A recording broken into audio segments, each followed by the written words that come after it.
Hello, friends, family. Just wanted to talk to you a little bit about my thoughts on McCain passing. He lived such a honorable life in terms of his service as in the military and as an airman, and of course, the word politician, of course, much maligned these days. A lot of people don't usually think of it as a positive term, but if anybody brought honor and respect to that role, he certainly did. But I was thinking tonight a little bit about teaching Laura Hillibrand's book Unbroken with my students, and this week I'm sitting there.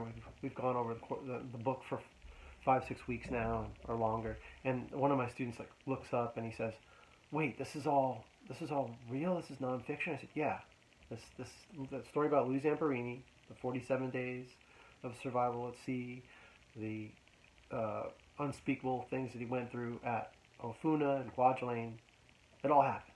And the kid's like, "Whoa!" Students sometimes get confused about historical fiction, how much of it's embellished. No, this is reality. And another epic story like that, and a man who, along the lines of Zamperini, but who served in as a public servant, of course, is McCain. Moved from that uh, that honorable service as a soldier, POW survivor, onto public service as a senator.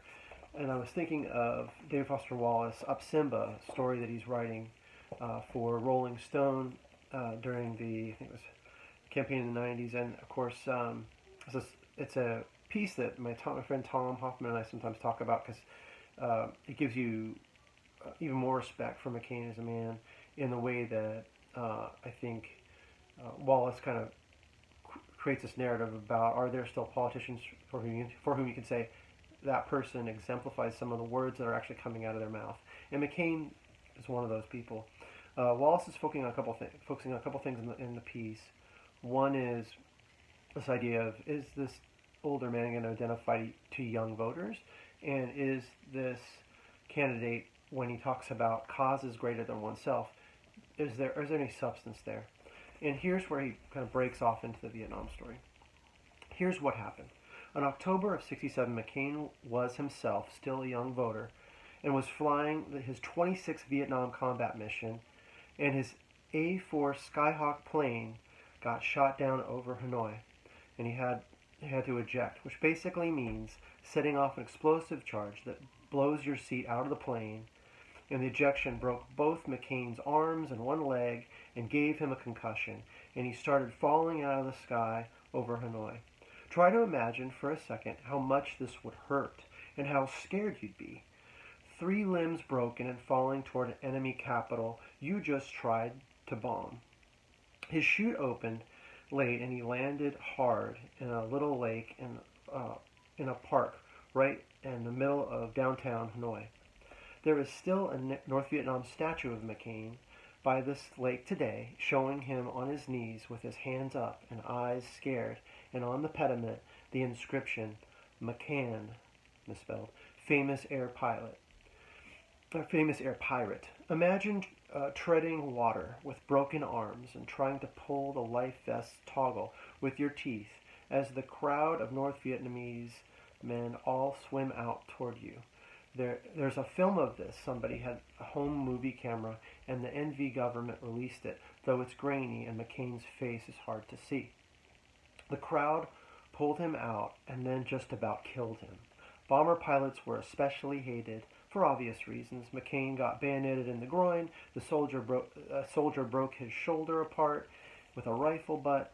Plus, by this time, his right knee was bent about 90 degrees to the side, with the bone sticking out. So all these horrors he describes have to do with the physical pain, but it gets into his mental character in a moment. Try to imagine it. He finally got tossed on a jeep and taken only about 5 blocks into the famous Hoa Lo prison, aka the Hanoi Hilton, of much movie fame, where for a week they made him beg for a doctor and finally set a couple of his fractures without anesthetic and let 2 other fractures and the groin wound, imagine, groin wound untreated. Then they threw him in the cell. Try for a moment to feel this. The media profiles all talk about how McCain still can't lift his arm over his head to comb his hair, which is true. But try to imagine if at the time, yourself, in this place, because it's important, think about how diametrically opposed to your own self-interest getting knifed in that area and having fractures set without a general would be.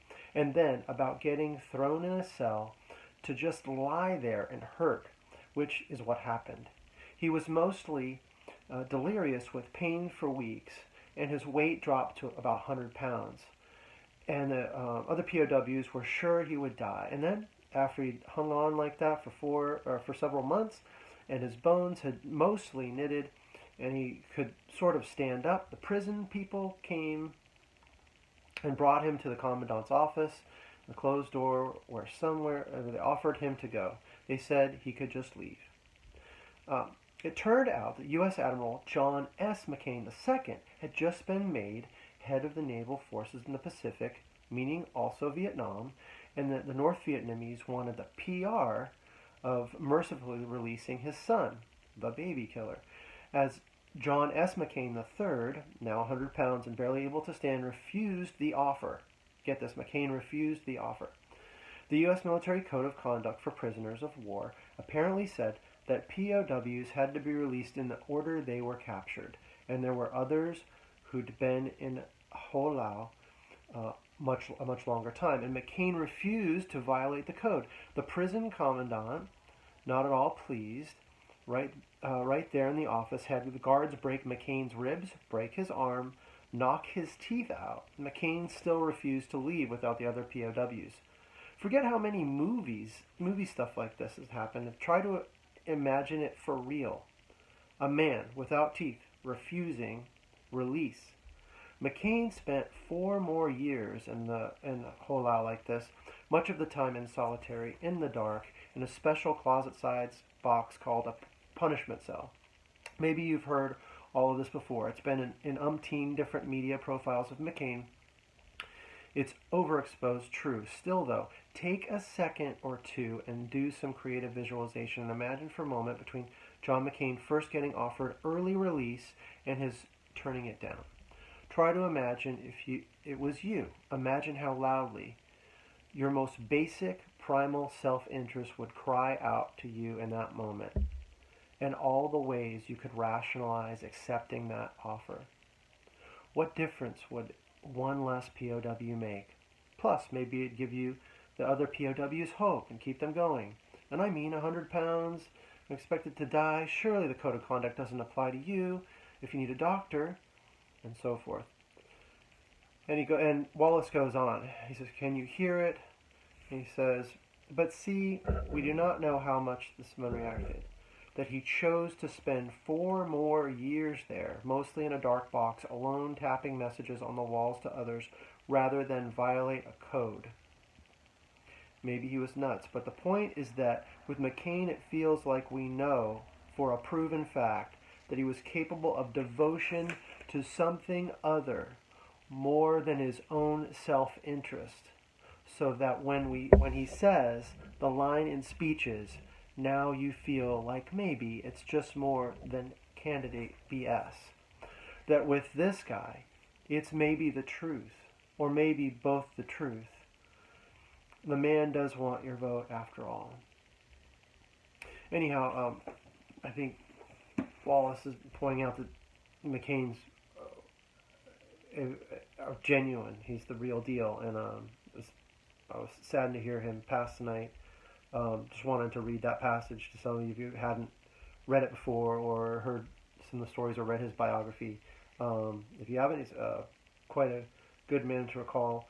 When you think of people who might question his role as a public servant and question his service, or those who would say they like people that aren't captured, ridiculous things that are said in politics, I think we all know that McCain was an honorable American, and are sad to hear of his passing.